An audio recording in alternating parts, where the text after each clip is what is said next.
اور زمینوں پر کام کرنے کے عوض ٹیکس لاگو کیا گیا۔ اس ٹیکس کو تب حق مالکان کہا جاتا تھا، اور بتاتے چلیں کہ جو کسان یہ ٹیکس ادا نہ کرتا اسے زمین سے خارج کر دیا جاتا تھا۔ اس دور میں تقریباً 75% آبادی کا انحصار زراعت پر تھا، مگر بدقسمتی سے ڈوگرا دور میں جتنی بھی پالیسیاں متعارف کروائی گئیں ان کا کشمیری خصوصاً مسلمان کاشتکاروں کو شدید نقصان پہنچا۔ برطانوی حکومت اور مہاراجہ گلاب سنگھ کے حوالے سے بات کی جائے تو برطانوی حکومت نے دشمنوں سے ان علاقوں کی حفاظت کے لیے ہی مہاراجہ گلاب سنگھ کے ساتھ مدد فراہم کرنے کا پختہ عہد کیا تھا، جس کے بدلے میں مہاراجہ ہر سال ایک گھوڑا، منظور شدہ شال بنانے والی نسل کے 12 بکرے جس میں 6 نر اور 6 مادہ شامل تھے اور پشمینہ شالوں کے 3 جوڑے برطانوی حکومت کو دینے کا پابند ٹھہرا تھا۔ ذرا رکیے، ابھی ڈوگرا سلطنت اور جموں کشمیر کی بات کرتے ہیں۔ ڈوگرا سلطنت نے جموں کشمیر کی شاہی ریاست مزید وسیع اور مضبوط کرنے کا ایک عجیب جال پھیلایا۔ گلاب سنگھ کی فوج کے جنرل زور آور سنگھ نے لداخ اور بلتستان کے علاقوں پر حملہ کر کے انہیں اپنی ریاست میں شامل کیا۔ پونچھ کا علاقہ بھی گلاب کے زیر انتظام آ گیا، اور پونچھ کا علاقہ رنجیت سنگھ نے اگر دیکھا جائے تو گلاب سنگھ کے چھوٹے بھائی دھیان سنگھ کو عطا کیا تھا۔ 1843 میں دھیان سنگھ کی وفات کے بعد گلاب سنگھ نے پونچھ، بھمبر اور میرپور کو بھی اپنی ملکیت قرار دیا، لیکن ان علاقوں پہ مکمل کنٹرول حاصل کرنے میں ہمیشہ ناکام رہا۔ معاہدہ امرتسر کے تحت کشمیر کے ساتھ ساتھ گلگت ایجنسی کو بھی فروخت کیا گیا تھا، تاہم ڈوگرا سلطنت کبھی بھی اس پر مؤثر حکمرانی قائم نہ کر پائی۔ 1852 میں ایک قبائلی بغاوت کے بعد وہاں ڈوگرا حکمرانی مکمل طور پر ختم ہوئی، لہذا ڈوگرا گلاب سنگھ نے 1846 سے 1857 تک کشمیر پر حکومت کی۔ البتہ گلاب سنگھ کے بیٹے رنبیر سنگھ، جس کا دورانیہ حکومت 1857 سے 1885 کا بتایا جاتا ہے، نے گلگت پر دوبارہ قبضہ کر لیا۔ رنبیر سنگھ کے بعد جموں کشمیر کی وادی پر ظلم کے پہاڑ توڑے رنبیر سنگھ کے بیٹے پرتاپ سنگھ نے، جس کا دور حکومت 1885 سے 1925 تک کا ہے۔ اسی طرح 1936 میں رنبیر سنگھ کے پوتے مہاراجہ ہری سنگھ نے، جس کا دور حکومت 1925 میں شروع ہوا اور 1949 تک جاری رہا، اس مہاراجہ ہری سنگھ نے پونچھ پر دوبارہ قبضہ کر لیا، اور یوں جموں کشمیر کی شاہی ریاست کا سیاسی نقشہ مکمل ہوا۔ یعنی ہم کہہ سکتے ہیں کہ مہاراجہ ہری سنگھ جو 1925 میں کشمیر کے تخت پر براجمان ہوا، 1947 میں برصغیر پر برطانوی راج کے خاتمے اور اس کے نتیجے میں برطانوی ہندوستانی سلطنت کی تقسیم کے بعد نئے آزاد ڈومینین آف انڈیا میں راج کرنے والا بادشاہ تھا۔ یوں 100 سے زیادہ برس کشمیر پر ڈوگرا سلطنت نے حکومت کی۔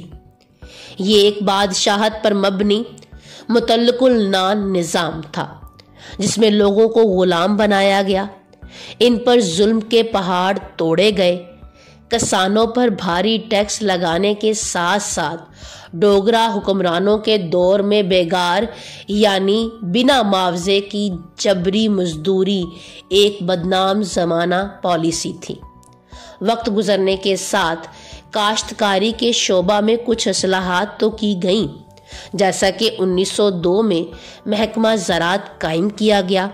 1919 اور 20 کے دوران زرعی ترقیاتی بورڈ قائم کیا گیا۔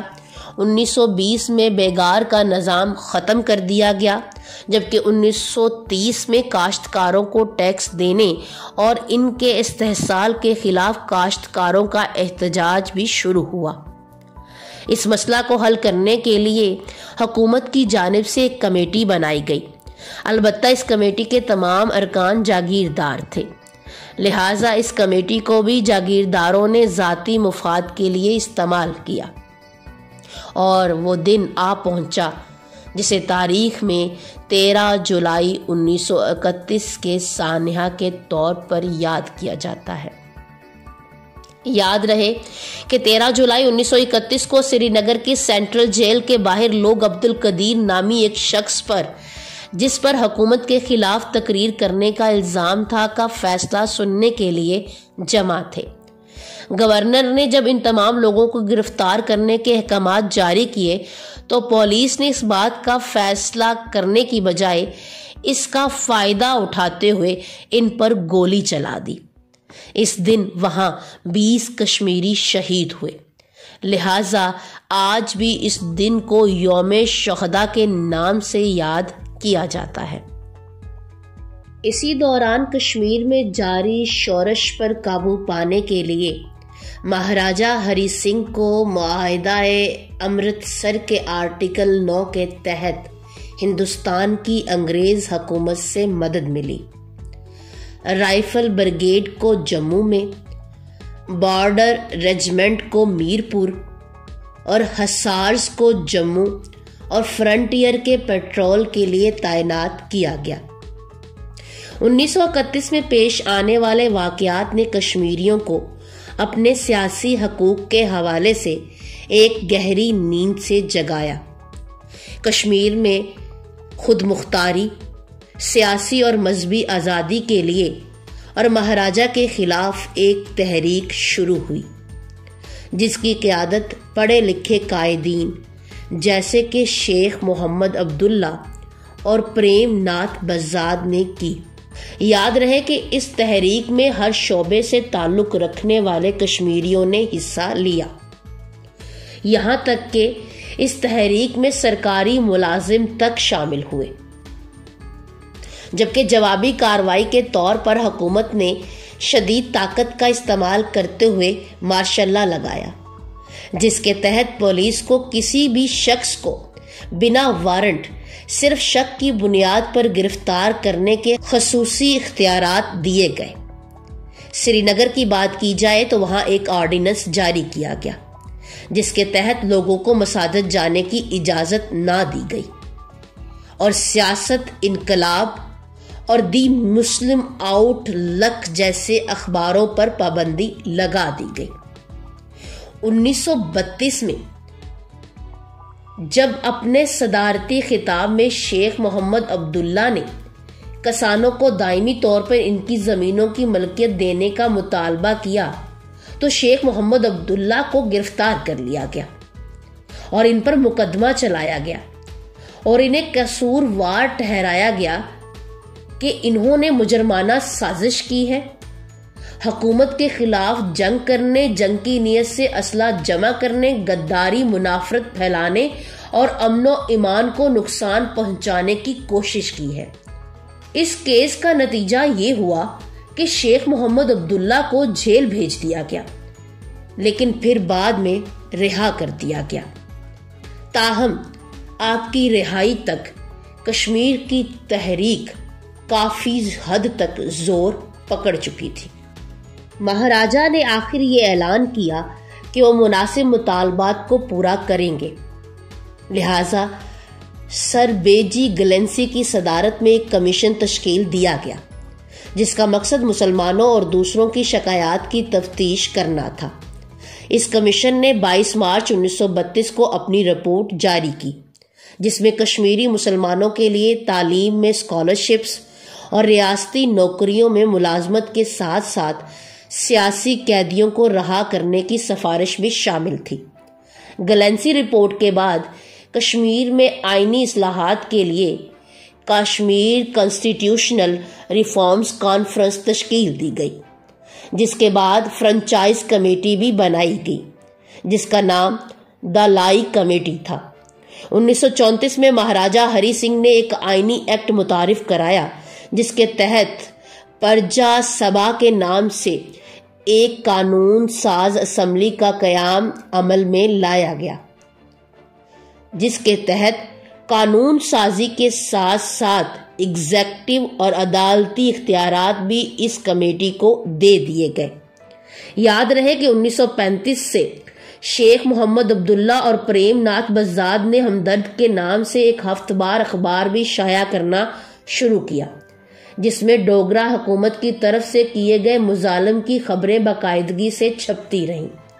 اس اخبار کی بات کی جائے تو یہ اخبار خود کو جمہوریت اور کشمیری یکجہتی کا علمبردار کہتا تھا، اور یوں 1938 میں شیخ محمد عبداللہ نے مسلم کانفرنس کی ورکنگ کمیٹی میں ایک قرارداد کے تحت مسلم کانفرنس کا نام بدل کر نیشنل کانفرنس رکھ دیا، اور اس کی رکنیت غیر مسلمانوں کے لیے بھی کھول دی گئی۔ نیشنل کانفرنس نے جموں کشمیر کی معاشرتی، اقتصادی اور سیاسی تعمیر نو کے لیے ایک جامع اور وسیع منصوبہ تیار کیا، جسے نیا کشمیر مینیفیسٹو کا نام دیا گیا۔ اس منشور کے آرٹیکل نمبر 50 کے تحت جاگیردارانہ نظام کے خاتمے، بیگار سمیت تمام جاگیردارانہ محصولات کے خاتمے، زمینیں کاشتکاروں کے نام کرنے، قرضے معاف کرنے، زراعت کے لیے فنڈ مقرر کرنے، قدرتی آفات سے نمٹنے کے لیے ریلیف اور کھاد، زرعی آلات اور کھیتوں تک پانی پہنچانے اور علاج معالجے کی تمام تر سہولیات فراہم کرنے کا مطالبہ کیا گیا۔ مہاراجہ اس ساری صورتحال سے گھبرا گئے اور انہوں نے 7 ستمبر 1939 کو جموں کشمیر کانسٹیٹیوشنل کے لیے ایک ایکٹ متعارف کرایا، جسے جموں کشمیر کانسٹیٹیوشنل ایکٹ کا نام دیا گیا۔ سن 1940 میں نیشنل کانفرنس نے ایک نیا لال پرچم لانچ کیا، جس پر ایک حل بنا ہوا تھا جو کسانوں کے انقلاب کی علامت تھی۔ 1940 کی دہائی میں سامراجیت کے خاتمے کا عمل شروع ہونے کے ساتھ ہی کشمیری پر اعتماد تھے کہ وہ ڈوگرا حکمرانوں کا تخت اب الٹا دیں گے۔ لہٰذا 1941 میں غلام عباس نے مسلم کانفرنس کو دوبارہ شروع کیا، اور نیشنل کانفرنس اور مسلم کانفرنس دونوں نے ایک ہی سمت میں چلتے ہوئے اپنی سیاسی سرگرمیاں تیز کر دیں۔ آپ کو بتاتے چلیں کہ 1943 میں بغاوت کے خدشے سے مہاراجہ نے آئینی اصلاحات کے لیے ایک کمیشن تشکیل دینے کے احکامات بھی جاری کیے، اور 1944 میں نیشنل کانفرنس نے اپنے سالانہ اجلاس میں ایک نیا منشور کشمیر جاری کیا۔ یہ منشور مہاراجہ کو پیش کیا گیا اور 2 اکتوبر 1944 کو اسمبلی میں ڈائی ارکی یعنی 2 خود مختار نظاموں کے ذریعے حکومت پر رضامند ہونے کے لیے فورس کیا گیا۔ 1946 میں شیخ محمد عبداللہ نے اپنی ایک تقریر میں مہاراجہ کی بالادستی کو چیلنج کیا اور ان کے خلاف کوئٹ کشمیر یعنی کشمیر چھوڑ دو کی تحریک کا آغاز کیا۔ 19 فروری 1946 کو برطانیہ کے انڈیا امور کے وزیر لارڈ پیتھنگلارنس نے کابینہ کے 3 وزراء کو انڈیا بھیجنے کے فیصلے کا اعلان کیا اور ان کے ذمہ مسئلہ انڈیا کا حل تلاش کرنا تھا۔ اس کیبنٹ مشن کا ایک مقصد مقامی راجاؤں اور مہاراجاؤں اور برطانیہ کے درمیان تعلقات کو مضبوط کرنا بھی تھا۔ 24 اپریل 1946 کو کیبنٹ مشن سری نگر پہنچا تو شیخ محمد عبداللہ نے انہیں ایک میمورنڈم بھیجا۔ اس میں واضح طور پر لکھا تھا کہ تقریباً 100 سال پہلے کشمیر کی زمین اور اس کی عوام کو برطانیہ نے بیچ دیا تھا، مگر آج کشمیری عوام کا قومی مطالبہ محض ایک ذمہ دار حکومت کا قیام نہیں بلکہ مکمل آزادی ہے۔ آزادی کے اس مطالبے کے بعد 12 مئی 1946 کو کیبنٹ مشن میمورنڈم پاس کیا گیا۔ اس کے بعد مہاراجہ ہری سنگھ کے پاس 3 راستے تھے: انڈیا کے ساتھ الحاق کرنا، یا پاکستان کے ساتھ الحاق کرنا، یا خود مختاری کو قائم رکھنا۔ لہٰذا مہاراجہ ہری سنگھ نے فوری طور پر انڈیا یا پاکستان کے ساتھ الحاق کا اعلان نہ کیا بلکہ بظاہر خود مختار رہنے کا فیصلہ کیا، اور دوسری جانب